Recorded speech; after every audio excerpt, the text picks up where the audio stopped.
नमस्कार दोस्तों, स्वागत है आपका मेरे यूट्यूब चैनल बारह एकेडमी में। दोस्तों, आप लोग के लिए मैं एक परीक्षा दर्शन सीरीज लेके आया हूं जिसमें हम बात कर रहे हैं उत्तराखंड के संपूर्ण सामान्य ज्ञान के बारे में। दोस्तों, आज है हमारी 10वीं क्लास। इससे पहले हमारी 9 क्लासेस पूरी हो चुकी हैं जिसमें हमने उत्तराखंड के इतिहास के बारे में हमने शुरू से पढ़ा है। आज दोस्तों उत्तराखंड के इतिहास का ही एक बहुत ही महत्वपूर्ण एक वंश है जिसको हम कहते हैं गढ़वाल का पवार वंश या फिर परमार वंश। इसके बारे में बात करने वाले हैं जो कि परीक्षा की दृष्टिकोण से काफी ज्यादा महत्वपूर्ण होने वाला है। ठीक है, तो दोस्तों गढ़वाल का पवार वंश। तो आज की हमारी जो क्लास है वह है हमारी गढ़वाल के पवार वंश के बारे में। ठीक है, तो आपको यहाँ पे हेडिंग डालनी है दोस्तों, गढ़वाल का पवार वंश। गढ़वाल का पवार वंश है या फिर इसको कहते हैं परमार वंश। क्या कहते हैं? परमार वंश। ठीक है, गढ़वाल का पवार वंश है या फिर पवार वंश। तो दोस्तों जो गढ़वाल का पवार वंश है या फिर परमार वंश है, ये क्या होता है, इसकी स्थापना होती है 888 ईस्वी में। कब होती है? 888 ईस्वी में इसकी स्थापना की जाती है। कहाँ पे ये की जाती है दोस्तों? चांदपुर गढ़ में। चांदपुर गढ़ में इसकी स्थापना की जाती है। तो इसके बारे में दोस्तों इसने क्या किया, 888 ईस्वी से लेके 1949 जब टिहरी रियासत का भारत में विलीनीकरण हुआ, तब तक इसका यहाँ पर जो शासन रहा है वो पवार वंश का शासन रहा है। तो एक प्रश्न तो ये बनता है कि उत्तराखंड की वह कौन सी ऐतिहासिक शक्ति है, फिर वह कौन सा वंश है जिसने सबसे लंबे समय तक अपना शासन किया, तो वो होगा पवार वंश। ठीक है, तो 1949 ईस्वी तक इसने क्या किया, शासन किया। और इसके अलावा अगर हम बात करें दोस्तों, इसके अलावा अगर हम बात करें परमार वंश की, तो दोस्तों परमार वंश में जो पवार राजाओं की वंशावली है, इसकी पवार राजाओं की वंशावली, पवार राजाओं की वंशावली के बारे में दोस्तों चार सूचियां मिलती हैं। ठीक है, पवार जो राजाओं की वंशावली है उसमें क्या है, चार सूचियां मिलती हैं। जैसे आपका हो गया, पहला हो गया हार्डविक। कौन? कप्तान हार्डविक। कप्तान हार्डविक की एक सूची मिलती है, कप्तान हार्डविक सूची के नाम से, जो कि है आपकी 1796 ईस्वी की, 1796 ईस्वी की है। और एक है आपकी पैकेट द्वारा एक सूची तैयार की गई, जो कि है आपकी 1849 ईस्वी की। और एक एटकिंसन की है जिसको अल्मोड़ा सूची के नाम से भी जाना जाता है। अल्मोड़ा सूची के नाम से भी जाना जाता है। ये किसकी है? एटकिंसन की है। ठीक है, किसकी है? एटकिंसन की है। तो दोस्तों क्या है, एक जो सूचियां हैं, इसमें जो सर्वाधिक मान्य सूची है वो कौन सी है? जो सर्वाधिक मान्य सूची है दोस्तों, वो है आपकी ब्लैकेट की द्वारा तैयार की गई पवार राजाओं की जो वंशावली है, यानी कि ब्लैकेट सूची जो है वो सर्वाधिक मान्य है। और सर्वाधिक मान्य क्यों है? सर्वाधिक मान्य इसलिए है दोस्तों क्योंकि एक जो पवार वंश है, पवार वंश का एक शासक है जिसका नाम है आपका सुदर्शन शाह।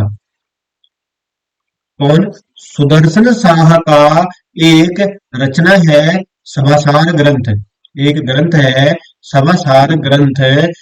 जो क्या होता है, जो सभासार ग्रंथ है वो ब्रैकेट की जो सूची है इसके साथ मेल खाती है। यानी कि जो सुदर्शन शाह का सभासार ग्रंथ है और ब्रैकेट की जो पवार राजाओं की वंशावली की जो सूची है, इन दोनों में मेल है। तो यही कारण है कि जो ब्रैकेट की सूची है ना, ये सर्वाधिक मान्य है।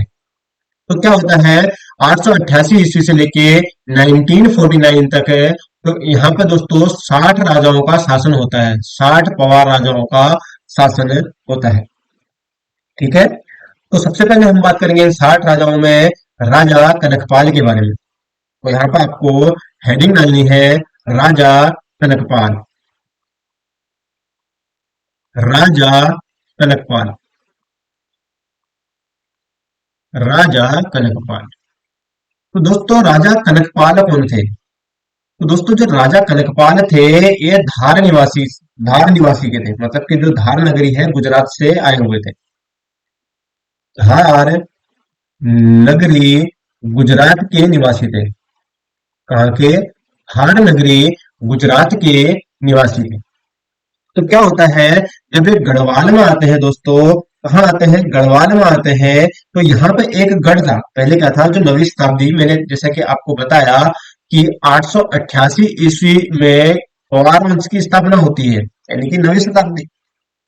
तो जो 9वीं शताब्दी है, 9वीं शताब्दी में क्या था दोस्तों, जो गढ़वाल था वो 52 गढ़ों में विभक्त था, यानी कि अलग अलग 52 गढ़ों में विभक्त था, जिसमें 52 जो ठाकुर जो राजा है वो शासन कर रहे थे यहाँ पे।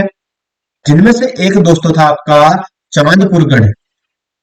ठीक है, जिसमें से एक गढ़ था, वो था आपका चांदपुर गढ़।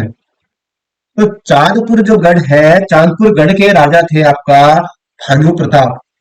राजा कौन थे? भानु प्रताप। भानु प्रताप। भानु प्रताप की जो पुत्री थी, पुत्री का विवाह कराया किसके साथ? पुत्री का विवाह किसके साथ हुआ दोस्तों? पुत्री का विवाह हुआ कनकपाल के साथ। किसके साथ? कनकपाल के साथ। ठीक है, किसके साथ हुआ? कनकपाल के साथ।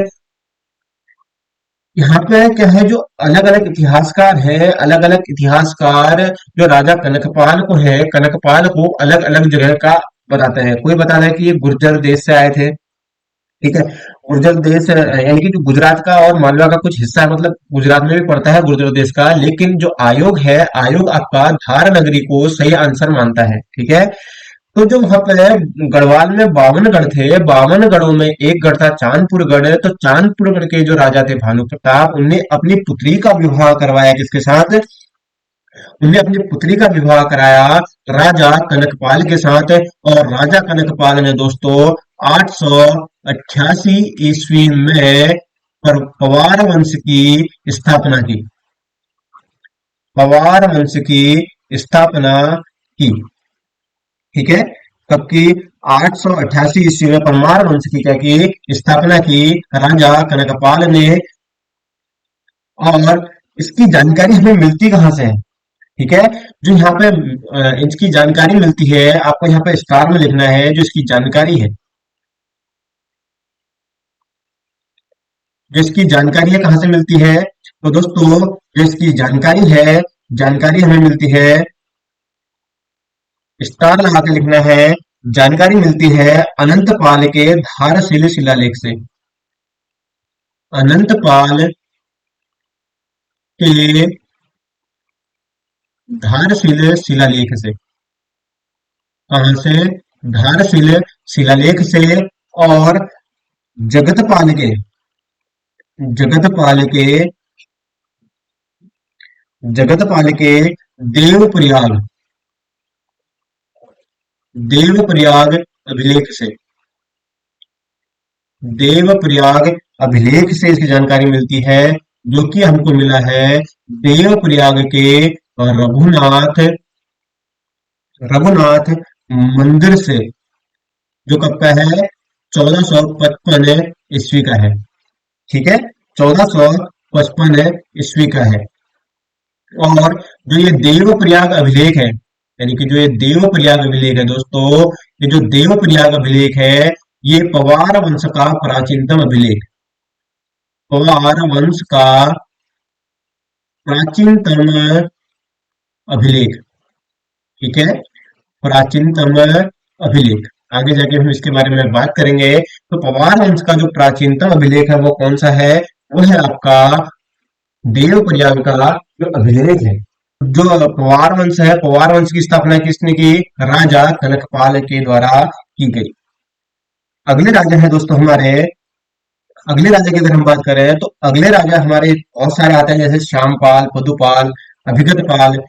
अलग अलग प्रकार के, मतलब अलग अलग यहाँ पर राजा आते हैं जिनने यहाँ पे पवार वंश में शासन किया, लेकिन उनका कोई इतिहास ऐसा मतलब साक्ष्य नहीं मिला, या फिर उसको इतिहासकारों ने उनके बारे में ज्यादा नहीं बताया है। और जो हम एग्जाम के दृष्टिकोण से पढ़ रहे हैं, ठीक है, एग्जाम के दृष्टिकोण में जो भी आपका मतलब इंपोर्टेंट होगा, महत्वपूर्ण होगा, वो आपको बताऊंगा। कनकपाल के बाद अगर हम अगले राजा की बात करें तो इसके 24वें राजा थे, 24वें शासक, या फिर 24वें राजा कौन थे? 24वें राजा थे दोस्तों आपके सोनपाल। सोनपाल, ठीक है, कौन थे? राजा सोनपाल।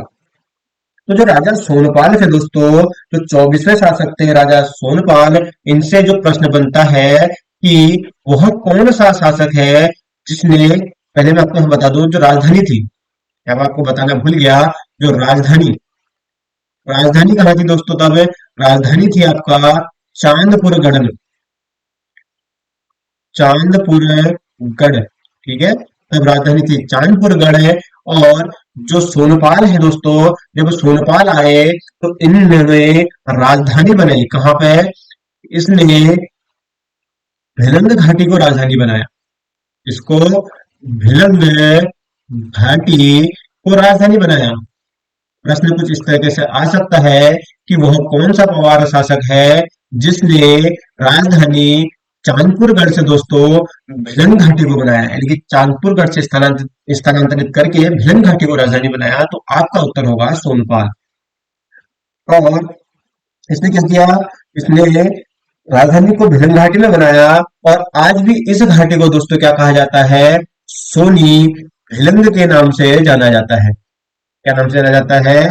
सोनी भिलंग कहा जाता है इस घाटी को, ठीक है, जहाँ पे इसने राजधानी बनाई। आज भी इसको वर्तमान में सोनी भिलंग के नाम से जाना जाता है। और 24वें शासक के बाद दोस्तों यहाँ पे जो अगले शासक की अगर हम बात करें, तो अगले शासक आते हैं आपके 28वें शासक। यहाँ पे लिखता हूँ 28वें शासक। 28वें शासक कौन हुए? 28वें शासक हुए दोस्तों लखनदेव। कौन हुए? लखन देव, या फिर लसण देव। लखन देव या फिर लसण देव। जो अगले राजा की हम बात करते हैं तो वो है आपके लखन देव या फिर लसण देव। लखन देव से जो हमें इंपोर्टेंट जो चीज पढ़नी है दोस्तों, इन्होंने क्या किया? इनकी ताम्र मुद्राएं मिलती हैं। लखन देवपाल की क्या मिलती हैं? लखन देवपाल, क्योंकि यहाँ पर भी कनक पाल है ना, तो पाल, पाल नाम से इनका जो सरनेम है पाल चल रहा है, ठीक है, लखन देवपाल या फिर लखन देवपाल, ठीक। तो जो 28वें शासक थे या फिर 28वें परमार राजा थे लखन देव, इनकी ताम्र मुद्राएं मिलती हैं। ताम्र मुद्राएं मिलती हैं इसकी लखन देव या फिर लसण देव की, ठीक है। अब इनकी जो मुद्राएं मिलती हैं, यानी कि इनकी मुद्राएं मिली हैं, तो मुद्राएं मिलने वाले कौन है? पहले शासक है। पहला शासक जिसकी परमार वंश में जिसकी मुद्राएं मिली हैं, ठीक है, पहला शासक। और इसकी मुद्राएं मिली हैं, तो जाहिर सी बात है ये भिलंग घाटी का पहला स्वतंत्र स्वतंत्र शासक रहा होगा। भिलंग घाटी का पहला स्वतंत्र शासक रहा होगा, रहा होगा, जिस वजह से इसकी मुद्राएं मिलती हैं। भिलंग घाटी का पहला स्वतंत्र शासक कौन? लखन देवपाल या फिर लसण देवपाल, ठीक है। अगला जो राजा है हमारा, अगला राजा जो बने पवार वंश में, वो है 29वें राजा अनंतपाल द्वितीय। अनंतपाल द्वितीय कौन बने? अनंतपाल द्वितीय, ये है 29वें राजा। कौन है? 29वें राजा या फिर 29वें शासक। 29वां शासक कौन बना? आपका अनंतपाल द्वितीय, ठीक है। अनंतपाल द्वितीय के बारे में मैंने आपको अभी थोड़ी देर पहले बताया, जब मैं आपको इसके बारे में इंट्रोडक्शन दे रहा था। तो अनंतपाल का क्या मिलता है? एक अभिलेख मिलता है, सॉरी, एक शिलालेख मिलता है। क्या शिलालेख मिलता है? अनंतपाल का धारशिल शिलालेख, जिसकी जान जिससे हमें पवार वंश के बारे में क्या मिलता है? हमें जानकारी मिलती है। धारशिक शिलालेख मिला। कब मिला? ये मिला आपका रुद्रप्रयाग से मिला। कहाँ से मिला? रुद्रप्रयाग से। कब मिला? 1994 में। 1994 में, ठीक है, जो कि आपका 29वां परमार शासक था। और इसके बाद अगर अगला जो हमारा राजा है, अगला राजा है हमारे आसल देव। अगले का राजा कौन है? अगले राजा है आसल देव। आसल देव। जो आसल देव है दोस्तों, आसल देव 33वें राजा है। पवार वंश के 33वां शासक कौन था? आसल देव थे। तो आसल देव से जो प्रश्न बनते हैं कि वह कौन सा राजा है जिसने राजधानी भिलंग घाटी से राजधानी वापस चांदपुरगढ़ लाया। राजधानी वापस चांदपुरगढ़ या फिर चांदपुरगढ़ लाया। कौन था? वो थे आपका आसल देव। ठीक है, आसल देव। तो आसल देव क्या होता है कि राजधानी को भिलंग घाटी से कहाँ लेके आते हैं? चांदपुरगढ़ लेके आते हैं। और यहाँ से इतना ही है आसल देव से। और जो अगले राजा हुए दोस्तों कौन? जगतपाल। जगतपाल। जो जगतपाल है दोस्तों, जगतपाल परमार वंश के 34वें राजा हैं। 34वें जो शासक कौन बने? वो बने राजा जगतपाल। और राजा जगतपाल का एक क्या होता है? एक अभिलेख मिलता है। कहाँ से? दोस्तों देव प्रयाग के। देव प्रयाग के रघुनाथ मंदिर से। कहाँ से? रघुनाथ मंदिर से ये इसका अभिलेख मिलता है। इसका अभिलेख क्या हुआ? मिला। कहाँ से? देव प्रयाग से अभिलेख प्राप्त हुआ। किसका?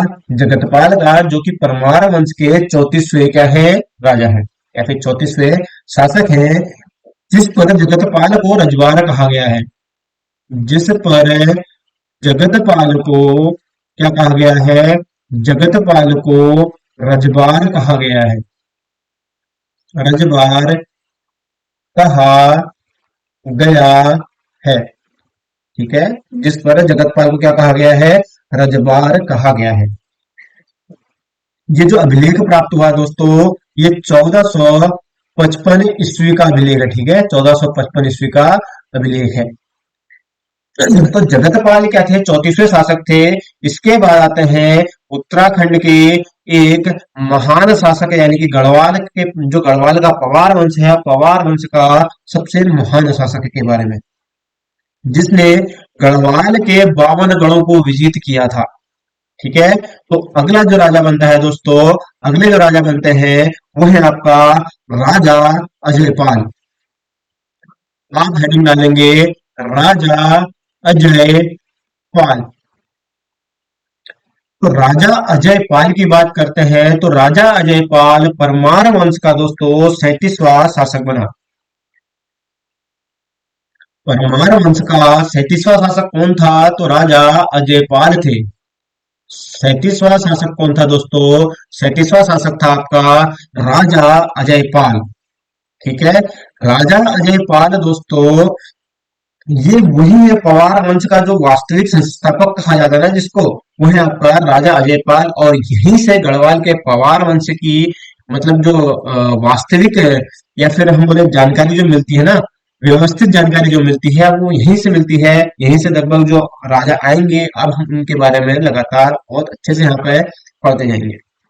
राजा अजयपाल। तो राजा अजयपाल का क्या करते हैं दोस्तों, यहाँ पे जो सबसे पहले यहाँ पे आता है कि राजा अजयपाल का जब शासन था, जब राजा अजयपाल का शासन था, तब 1491 ईस्वी में जो इनका अजयपाल का जो शासन रहा है, शासन दोस्तों 1490 से लेके 1519 ईस्वी तक इनका शासन बताया गया है। ठीक है, और यहाँ पे पहले लिखते हैं कि जो राहुल साकृत्यानंद है, राहुल साकृत्यायन साकृत्यायन ने पवार वंश का पवार वंश का वास्तविक संस्थापक माना।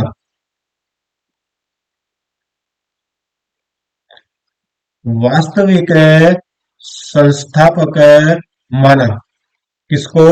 राजा अजय पाल को। ठीक है।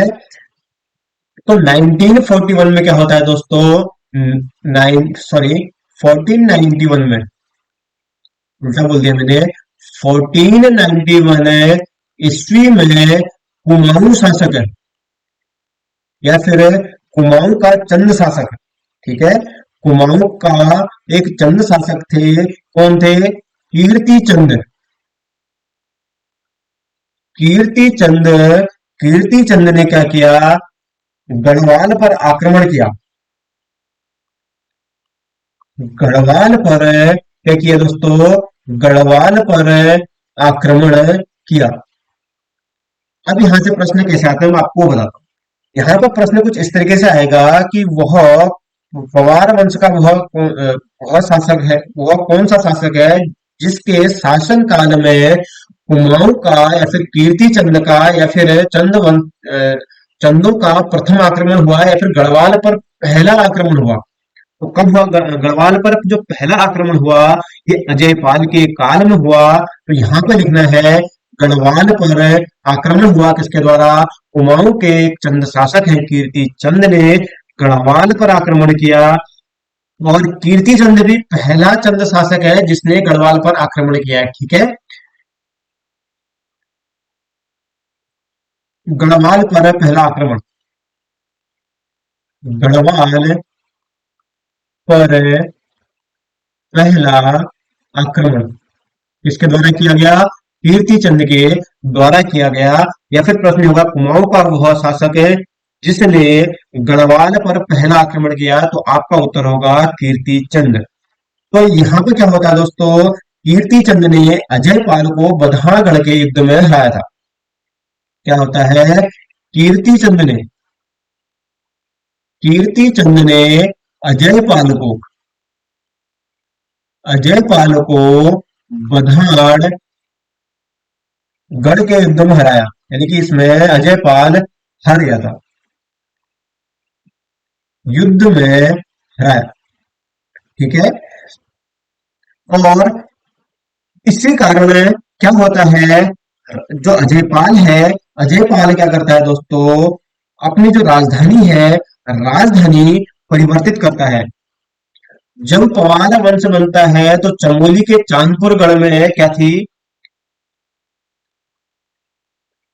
चांदपुर गढ़ में राजधानी थी। ठीक है। राजधानी की अगर हम बात करें, यहाँ पे आपको राजधानी के बारे में लिखना है। राजधानी, तो जो राजधानी थी पहले चमोली के चांदपुर गढ़ में थी। ये जो राजधानी थी ये कब बनी थी? 888 ईस्वी में, जब यहाँ पे पवार वंश की नींव रखी गई थी, तब ये राजधानी कनकपाल के द्वारा यहाँ पर बनाई गई थी। फिर दोस्तों क्या होता है कि पौड़ी गढ़वाल पौड़ी गढ़वाल में दोस्तों एक जगह है जो है आपका देवलगढ़। देवलगढ़ में 1512 ईस्वी 1512 ईस्वी में राजधानी कहाँ चली जाती है? देवलगढ़ में चली जाती है। और कौन ले जाता है दोस्तों? ये ले जाता है आपका अजय पाल। ठीक है।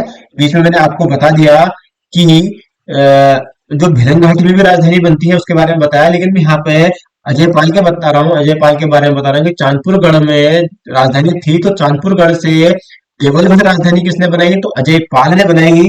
और ये कब तक रही? ये 512 ईस्वी में इनने बनाई। और फिर इसने एक बार फिर से अपनी राजधानी चेंज की। तो पौड़ी गढ़वाल का ही एक जगह है जिसका नाम है आपका श्रीनगर। क्या नाम है? श्रीनगर। तो श्रीनगर में दोस्तों क्या किया इसने? 1517 ईस्वी में राजधानी फिर से बदली और स्थानांतरित की। तो फिर बना दी दोस्तों कहाँ पे? श्रीनगर में। ठीक है। तो 1517 ईस्वी में इसने राजधानी कहाँ बनाई? देवलगढ़ से श्रीनगर स्थानांतरित कर दी। ठीक है। तो मैंने आपको यहाँ पर बताया कि कुमाऊं का जो चंद शासक कीर्तिचंद है उसने गढ़वाल पर पहला आक्रमण किया, तो उसमें अजय पाल को हार का सामना करना पड़ा। जब हार का सामना करना पड़ता है तो दोस्तों कहा जाता है कि इसके बाद अजय पाल ने तपस्या की, या फिर वहां मतलब ऐसी कहानी बताई जाती है। तो दोस्तों ये क्या होता है कि अजय पाल चांदपुर गढ़ का मतलब जो गढ़वाल का है, गढ़वाल के 52 गढ़ों को अपने बाहुबल से जीत लेता है। ठीक है, यहाँ पर लिखना का गढ़वाल, गढ़वाल के 52 गढ़ों पर विजय विजय प्राप्त करे, विजय प्राप्त करे संपूर्ण गढ़वाल को, संपूर्ण गढ़वाल को एक सूत में बांधा। यहाँ से प्रश्न इस तरीके से बन सकता है, पवार वंश का वह कौन सा शासक है जिसने 52 गढ़ों पर विजय प्राप्त की, या फिर 52 गढ़ों को विजित कर गढ़वाल को एक सूत में बांधा? तो आपका उत्तर होगा राजा अजयपाल। ठीक है, और इसने दोस्तों 1515 ईस्वी में क्या किया, केदारखंड के लिए पहली बार मतलब जो 52 गढ़ों को जीता, तो इसके लिए गढ़वाल शब्द का प्रयोग किया। ठीक है, 52 गढ़ों को इसने जीता, और अजय पाल ने कत्यूरों को पराजित कर, इसको इसने कत्यूरों को पराजित किया। ठीक है, अजय पाल ने कत्यूरियों को भी हराया, कत्यूरियों को पराजित कर इनका दोस्तों क्या किया, स्वर्ण सिंहासन यानी कि जो सोने का सिंहासन है उनसे पराजित कर,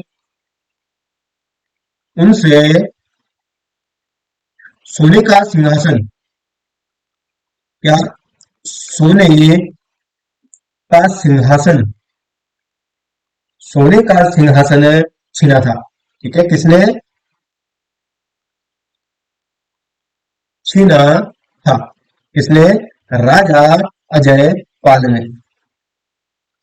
तो दोस्तों जब यहाँ पे तब जब इसने 52 गढ़ों को जीता, तो 52 गढ़ों के जीतने के बाद ही इसको गढ़वाल के नाम से जाना जाने लगा, गढ़वाल शब्द प्रयोग में। ठीक है, गढ़वाल शब्द प्रयोग में आया था। और राजा अजय पाल ने ही क्या किया था दोस्तों, राजा अजय पाल ने एक भूमि मापन यानी कि अजय पाल ने, यहाँ पर आपको लिखना है अजय पाल ने भूमि मापन की एक इकाई, भूमि मापन की एक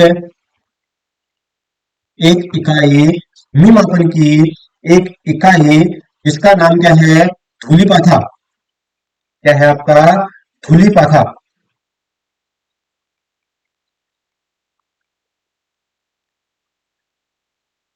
धूली पाथा की शुरुआत की, क्या कि एक भूमि मापन इकाई धूली पाथा की शुरुआत। तो दोस्तों क्या होता था, एक पाथा जो होती थी, एक पाथा 2 किलो के बराबर होता था। इसके बराबर होता था, एक पाथा 2 केजी के बराबर होता था। ठीक है, एक पाथा क्या होता था, 2 केजी के बराबर होता था, यानी कि मापतौल का एक यंत्र था ये। ठीक है, मापतौल का एक मापक था 2 केजी। क्या होता था उस टाइम पे? अब कुछ लोग क्या कर रहे होंगे यहाँ पे, होता ना कि चोरी करना, अब किसी को कम दे दिया, किसी को ज्यादा दे दिया, तो अजय पाल ने कहा कि रुको, अब इसका एक उपाय निकालते हैं। तो इन्होंने यहाँ पे क्या किया, धूली पाथा की यहाँ पे शुरुआत की। ठीक है, जिसका एक धूली पाथा बराबर क्या था, एक पाथा बराबर क्या था, 2 केजी का था। और अजय पाल ने ही अजय पाल ने क्या किया था, अजय पाल ने ही 16 ब्राह्मणों की नियुक्ति किसने की? तो आपका उत्तर होगा अजय पाल ने 16 ब्राह्मणों की नियुक्ति किसके द्वारा की गई? राजा अजय पाल के द्वारा की गई। अजय पाल ने ही क्या किया था दोस्तों, अजय पाल ने अपनी जो राजधानी देवलगढ़ में बनाई थी, और अजय पाल ने देवलगढ़ में ही अपनी कुल देवी राज राजेश्वरी का मंदिर बनाया। ठीक है, तो मैंने आपको यहाँ पर बताया था। तो यहाँ पे एक 16 ब्राह्मणों से यहाँ पे एक हेड थोड़ा सा पॉइंट और लिख लेना। जो 16 ब्राह्मणों की इन्हें नियुक्ति की ना, 16 ब्राह्मणों की नियुक्ति तो की, तो इन ब्राह्मणों को जो द्वारा बनाया गया जो भात है तो उसको सूची कहा जाता था। बनाया गया भात को क्या कहा जाता है? सूची कहा जाता था।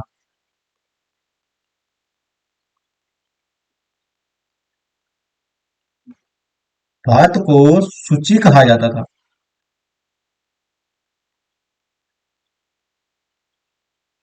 या सूची कहा गया।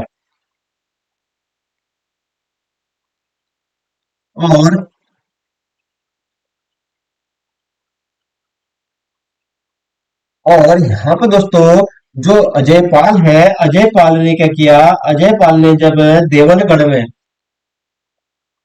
अपनी राजधानी स्थानांतरित की, तो अजय पाल ने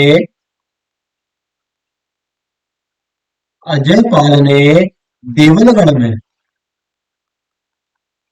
देवनगढ़ में राजभवन का निर्माण किया। राजभवन का क्या किया? निर्माण किया। राजभवन का निर्माण किया, और निर्माण किया जहां पवार, या फिर पवार वंश की कुल देवी, पवार वंश की कुल देवी, कुल देवी कौन है? पवार वंश की राज राजेश्वरी। ये भी प्रश्न में आता है, ठीक है। राज राज राजेश्वरी, राज राजेश्वरी का क्या हुआ? राज राजेश्वरी का मंदिर बनाया, का मंदिर बनाया, ठीक है। देवलगढ़ में इनने अपनी जो कुलदेवी थी, पवार वंश की जो कुलदेवी थी, राज राजेश्वरी का क्या किया? मंदिर बनाया। और देवलगढ़ में देवलगढ़ में वहां पे देवलगढ़ में दोस्तों, देवलगढ़ में विष्णु मंदिर के सामने एक मंदिर है, विष्णु मंदिर है। विष्णु मंदिर है के सामने की दीवार, सामने की दीवार पर अजय पाल अजय पाल का पद्मासन का पद्मासन की मुद्रा में चित्र है। की मुद्रा में क्या है दोस्तों? चित्र है, ठीक है। तो उसने श्रीनगर में कालिका देवी मठ का भी यहाँ पे क्या किया? निर्माण करवाया। श्रीनगर में कालिका मठ का कालिका देवी मठ का निर्माण कराया। बाद में जो राजधानी थी, इसने राजधानी देवगढ़ से कहाँ ले गया? श्रीनगर ले गया था 1517 ईस्वी में। तो उसने यहाँ पे क्या किया? कालिका देवी मठ का क्या किया? यहाँ पे निर्माण कराया, ठीक है। और गुरु गोरखनाथ 16वीं शताब्दी में क्या गढ़वाल की यात्रा पर आए, और गुरु गोरखनाथ से ही दीक्षा पाकर अजय पाल गोरखनाथ संप्रदाय का अनुयायी बना, ठीक है। जो गुरु गोरखनाथ यात्रा पर आए, कहा? यात्रा पर आया कब? 16वीं शताब्दी में। 16वीं शताब्दी में यात्रा में आए, गढ़वाल की यात्रा पर, गढ़वाल में। तो इनने क्या की? दीक्षा ली। किससे? गुरु गोरखनाथ से दीक्षा ली, और गोरखनाथ संप्रदाय का क्या बन गया? अनुयायी बन गया। गोरखनाथ संप्रदाय का अनुयायी बन गया, अनुयायी बन गया। कौन? राजा अजयपाल, ठीक है।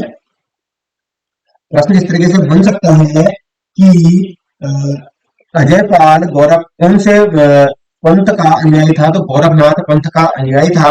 और जो गुरु गोरखनाथ है, गुरु गोरखनाथ के साथ और भी लोग आए थे। कौन आए थे?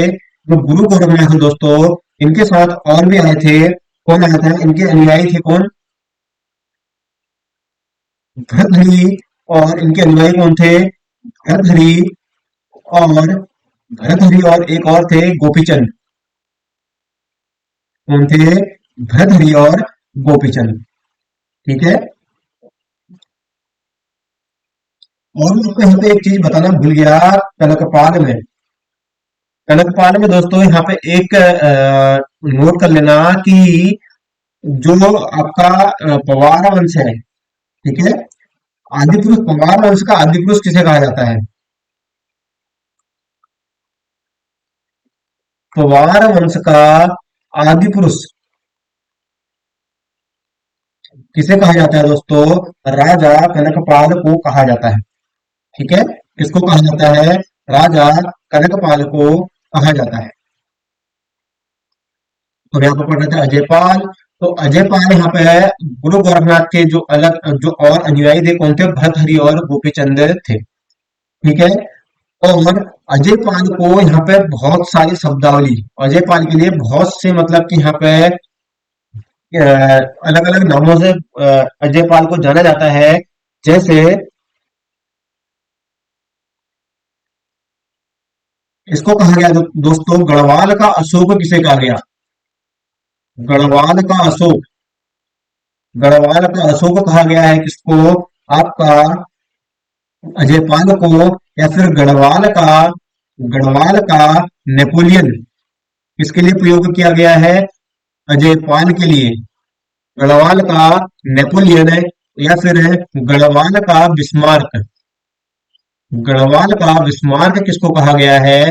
वो कहा गया दोस्तों आपका जयपाल। ठीक है। और जो अजय सिंह रावत जी हैं, इनने जो मौर्य सम्राट अशोक से इसकी तुलना की है। और भरत कवि ने मानवोदय काव्य में अजय पाल की तुलना कृष्ण, भीम, कुबेर, इंद्र से भी की है। ठीक है। तो यहाँ पे आपको लिखना है कि अजय रावत, जो अजय रावत है, अजय रावत ने इसकी तुलना किससे की गई है? इसकी तुलना की दोस्तों किसके साथ? मौर्य सम्राट अशोक के साथ। मौर्य सम्राट अशोक के साथ। ठीक है। अशोक के साथ इसकी तुलना की है। और जो आपके भरत कवि हैं, भरत कवि ने भरत कवि ने तुलना किसके साथ की है? अपने मानवदय काव्य में तुलना की है किसके साथ? कृष्ण, कृष्ण, भीम, कुबेर, कुबेर और इंद्र से की है। ठीक है। इंद्र से की है। किसकी तुलना? अजय पाल की तुलना किसमें? मानवोदय काव्य में। मानवोदय काव्य किसकी है? भरत कवि की है। ठीक है। तो दोस्तों, इसके बाद में क्या होता है? अजय पाल को आदिनाथ ग्रंथ, उसमें क्या बोलते हैं आपका सावरी ग्रंथ है। सावरी ग्रंथ में अजय पाल को क्या कहा गया है? अजय पाल को आदिनाथ कहा गया है। क्या कहा गया है? आदिनाथ कहा गया है। कहा गया है। ठीक है। तो यहाँ पर हमने बात की कि जो गढ़वाल का अशोक है किसको कहा गया है? गढ़वाल का अशोक कहा गया है। गढ़वाल का नेपोलियन कहा गया है। गढ़वाल का बिस्मार्क किया गया है। और इनने तुलना की है किसके साथ? मौर्य सम्राट अशोक के साथ तुलना की है। और जो भरत कवि है दोस्तों, भरत कवि ने कृष्ण, भीम, कुबेर, इंद्र से किसकी तुलना की है? अजय पाल की है। और जो आपका सावरी ग्रंथ है, सावरी ग्रंथ में दोस्तों अजय पाल को क्या कहा गया है? आदिनाथ कहा गया है। ठीक है। तो अजय पाल का एक युद्ध होता है किसके साथ? एक यहाँ पे पप्पू चौहान, एक छोटा सा टॉपिक है, आपको यहाँ पे लिखना है। क्या लिखना है? पप्पू चौहान, सॉरी पप्पू हो गए। एक है दोस्तों पप्पू चौहान। पप्पू चौहान एक राजा थे। कहाँ के राजा थे दोस्तों? ये सरदार थे या फिर राजा थे कहाँ के? पुगड़ के। कहाँ के? पुगड़ के।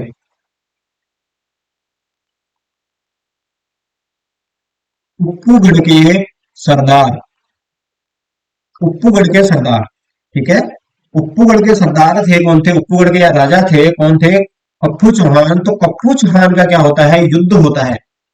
जब इसने 52 गढ़ों को विजित किया तो 52 गढ़ों में एक थे उप्पूगढ़, उप्पूगढ़ के सरदार है राजा कौन थे, कप्पू चौहान। कप्पू चौहान से क्या होता है, अजय जो अजय पाल है, अजय पाल का युद्ध होता है, जिसमें जो कप्पू चौहान है, कप्पू चौहान हार जाते हैं। कप्पू चौहान को अजयपाल पहले ये बोलते हैं कि तुम हमारा अधीनता स्वीकार स्वीकार करो, हम आपको इससे भी बड़ा राज दे देंगे, ऐसा करके उनको कहा जाता है, ऐसी कहानी बताई जाती है। लेकिन जो उप्पूगढ़ के जो सरदार है कप्पू चौहान अधीनता स्वीकारने से मना कर देते हैं। तो ये कहते हैं, कप्पू चौहान स्वयं के लिए एक लाइन कहते हैं, ये क्या कहते हैं, मैं पशुओं में मैं पशुओं में सिंह मैं पशुओं में सिंह और पक्षियों में क्या हूँ, मैं पशुओं में सिंह और पक्षियों में गरुड़ के समान हूँ, गरुड़ के समान हूँ। ये कौन कहता है, ये कहते हैं दोस्तों पप्पू चौहान, पप्पू चौहान कहते हैं। तो जो अजयपाल है, अजयपाल की अहिंसा स्वीकार करने से मना कर देते हैं, तो अजयपाल और इनका एक युद्ध होता है। इसके बाद पप्पू चौहान को बंदी बना लिया जाता है। उसके बाद भी दोस्तों क्या है, पप्पू चौहान अहिंसा स्वीकार नहीं करते हैं। तो पप्पू चौहान क्या करते हैं, इसके बाद अजयपाल अपने जो सेनापति या फिर मंत्रियों को जो अपने सैनिकों को कहता है कि जो कप्पू चौहान है, कप्पू चौहान का सर इस तरीके से काटो कि इसका जो जब सर धड़ से अलग हो जाए तो मेरे कदमों में आ जाए। तो क्या कहते हैं कि जो जब सर कटा तो सर उसके मतलब चरणों में नहीं आया, विपरीत दिशा में गया। तब जो अजय पाल ने कहा, तब अजय पाल कहते हैं, अजय पाल ने कहा, अजय पाल ने कहा, वीर तुम जीत गए, वीर तुम जीत गए, वीर तुम जीत गए, और और मैं हार गया। ये शब्द किसके हैं, अजय पाल के हैं। और ये शब्द इसलिए कहा गया क्योंकि जो कप्पू चौहान है, इसने अजय पाल के सामने सिर तो कटा दिया था लेकिन कभी झुकाया नहीं। ठीक है। और इसके बाद ही दोस्तों जो अजय पाल ने स्वयं जो कप्पू चौहान है उसको मुखाग्नि दी, ऐसा कहा जाता है। तो आज हमने पढ़ा दोस्तों यहाँ पे अजय पाल जो कि 37वें राजा है, हमने 37वें राजा तक पढ़ा। तो 37वें जो राजा है हमारे कौन थे, अजय पाल थे। तो कल हम बात करने वाले हैं दोस्तों सहजपाल, जो आगे हम पढ़ेंगे, 38वें राजा से हम शुरुआत करेंगे। आज की वीडियो में दोस्तों इतना ही, मिलते हैं हम अपनी नेक्स्ट वीडियो में। अगर आपको वीडियो पसंद आई तो वीडियो को शेयर और चैनल को सब्सक्राइब कर देना। मिलते हैं हम अपनी नेक्स्ट वीडियो में।